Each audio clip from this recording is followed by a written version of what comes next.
what does that meal say? Is it a final taste of the luxury she once knew, a simple comfort to calm a terrified heart? Or is it a defiant gesture, a last act of power from a woman who has been stripped of everything? The final meals of condemned queens are more than just historical footnotes. They are intimate, final chapters in stories of power, betrayal, and tragedy.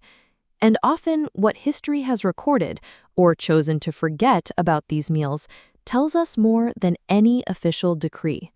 This is the story of what was served in the final fading moments before the crown fell forever.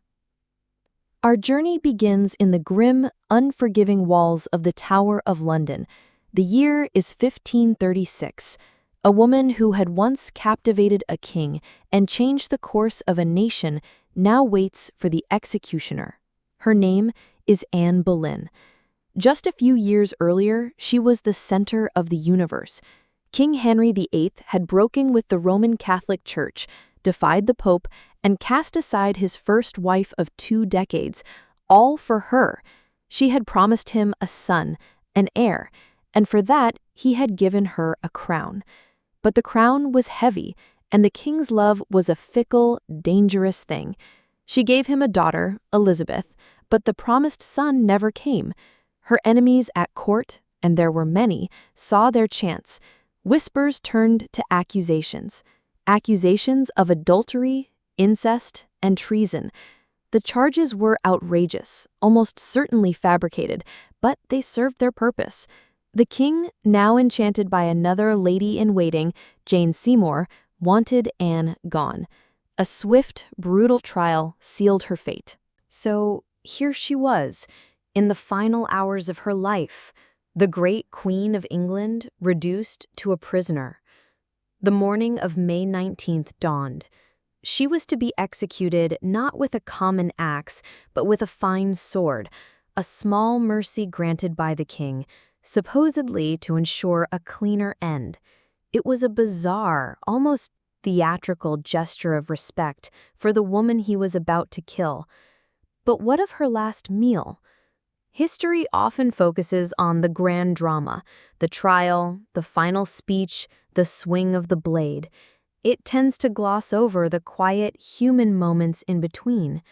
Accounts from the time are sparse, focusing more on her piety and bravery than her breakfast, but we can piece together a likely picture. There was no feast, no final request for an elaborate dish. On that final morning, Anne Boleyn most likely ate a simple, typical Tudor breakfast, perhaps some bread, some ale, maybe a small portion of meat. It was nourishment, nothing more.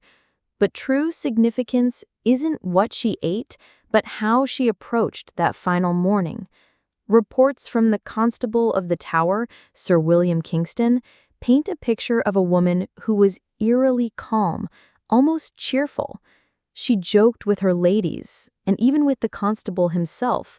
When he told her the execution would be swift, she supposedly laughed and touched her neck, saying, "I have a little neck." This calmness is where the real story lies. Her simple, unremarkable last meal was part of a carefully constructed final performance. She was not going to her death a hysterical, weeping victim. She was going as a queen. By eating, by maintaining her composure, she was denying her enemies the satisfaction of seeing her broken. She was asserting her innocence and her dignity in the only way she had left. Her last meal wasn't a statement of defiance through food, but a defiance through normalcy. It was a quiet declaration that even in the face of death, she was still Anne Boleyn, the rightful Queen of England, and she would meet her end on her own terms. History tried to paint her as a traitor and a monster, but her final, calm moments suggest something else entirely. A woman of incredible resolve, using her last breath not to beg, but to cement her legacy. Decades later, another queen would face a similar fate, but her final act would be very different. Her name was Mary, Queen of Scots, and her life was a whirlwind of passion, politics, and tragedy from the very beginning. Crowned Queen of Scotland when she was just 6 days old, she was also a claimant to the English throne, a fact that made her a lifelong rival and threat to her cousin, Queen Elizabeth I.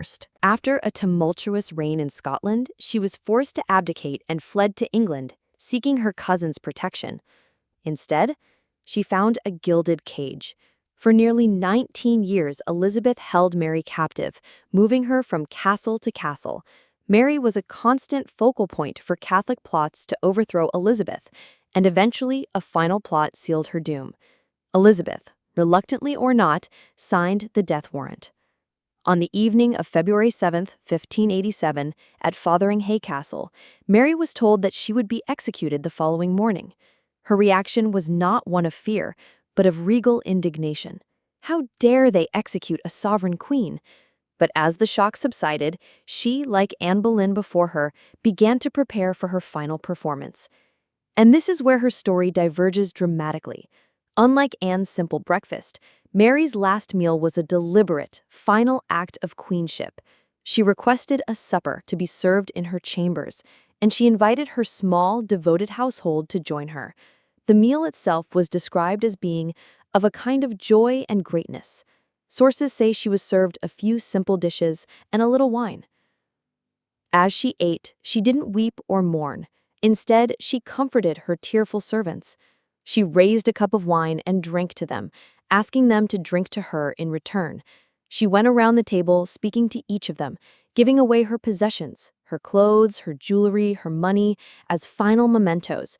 This wasn't just a meal. It was a ceremony. It was a reenactment of the Last Supper, with Mary casting herself as a Catholic martyr, a righteous queen, betrayed and sacrificed for her faith. Every detail was symbolic. By sharing food and wine, she was forging a final bond with her loyal followers.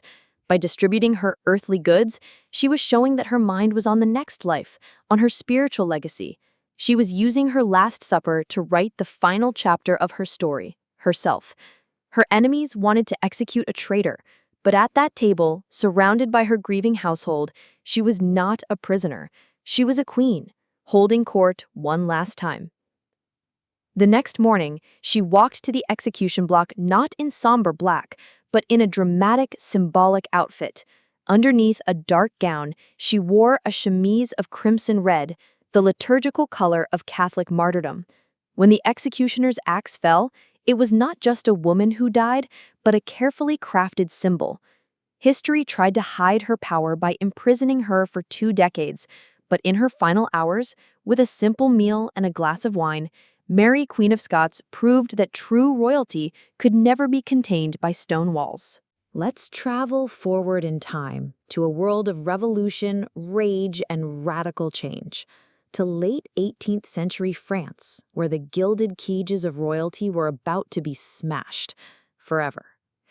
Here we meet perhaps the most infamous queen in history, Marie Antoinette. Born an Austrian archduchess, she became the Queen of France, a symbol of lavish excess and aristocratic detachment in a country starving for bread. The legends surrounding her are famous.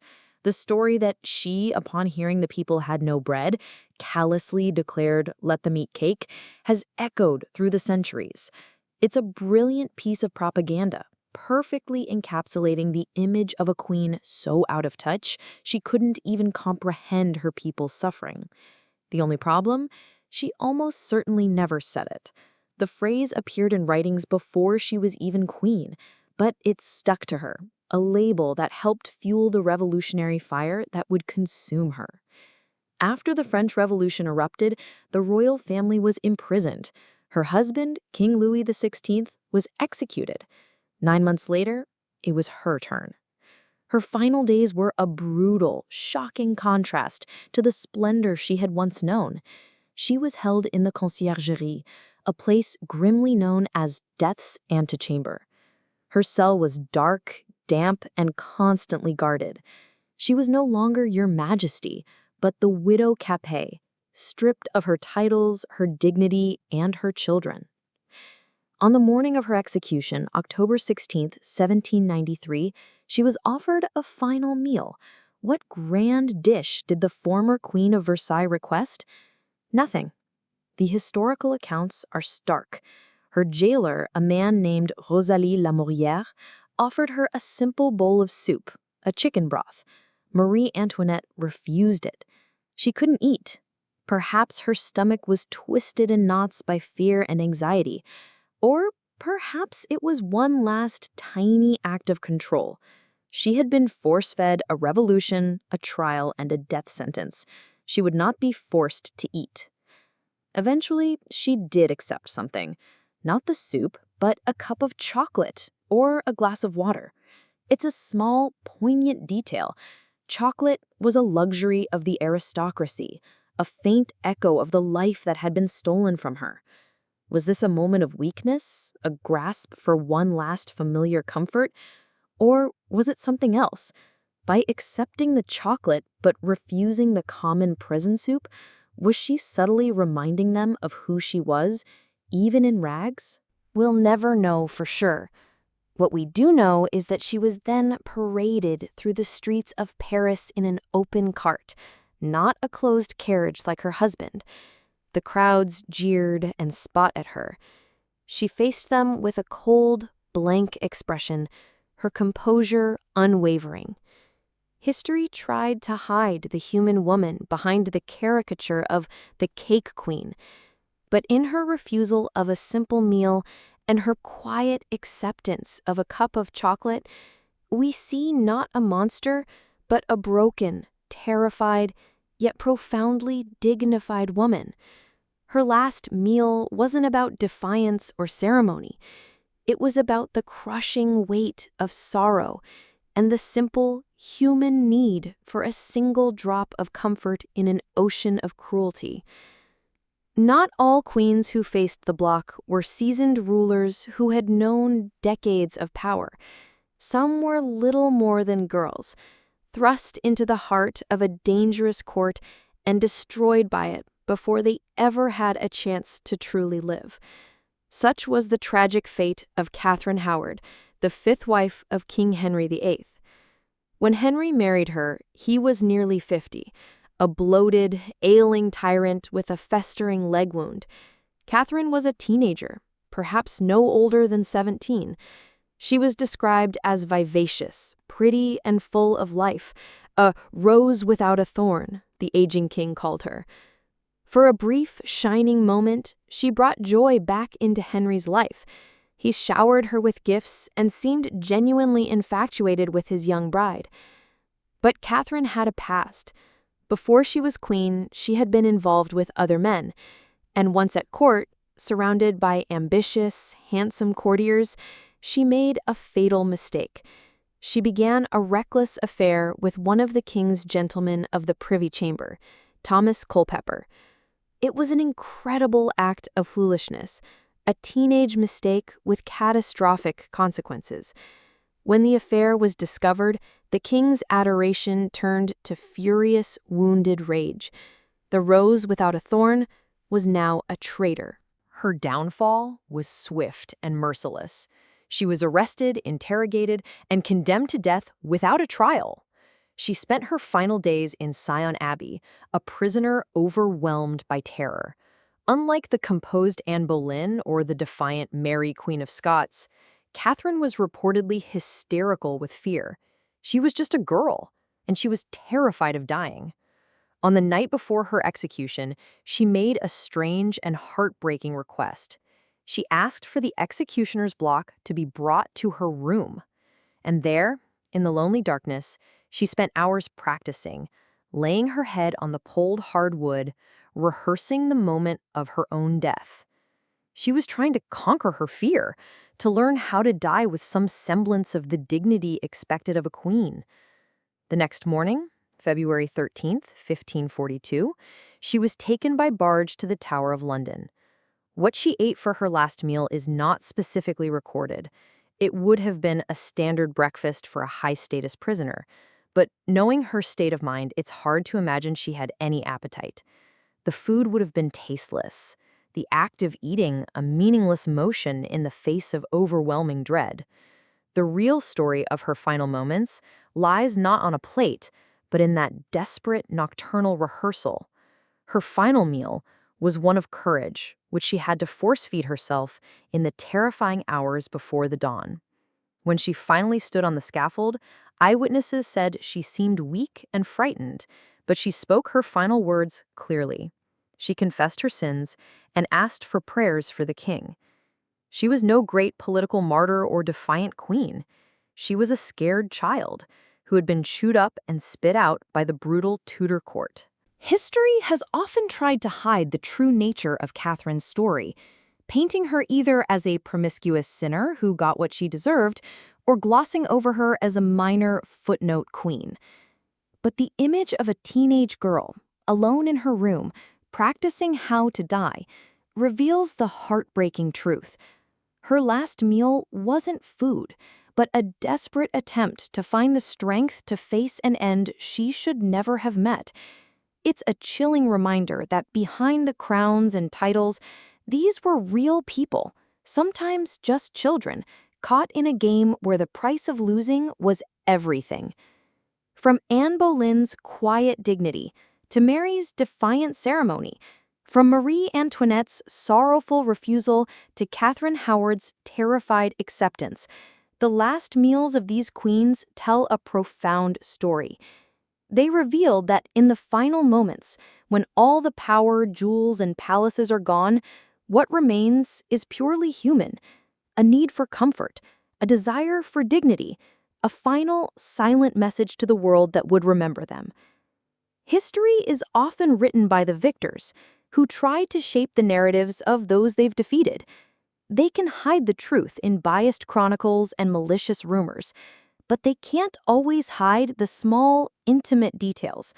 A simple plate of food, or the lack of one, can speak volumes across the centuries, telling a story of defiance, faith, sorrow, and courage that propaganda could never fully erase. Because sometimes the smallest details, like a last shared cup of wine or a private rehearsal in the dark, tell the most powerful stories of all.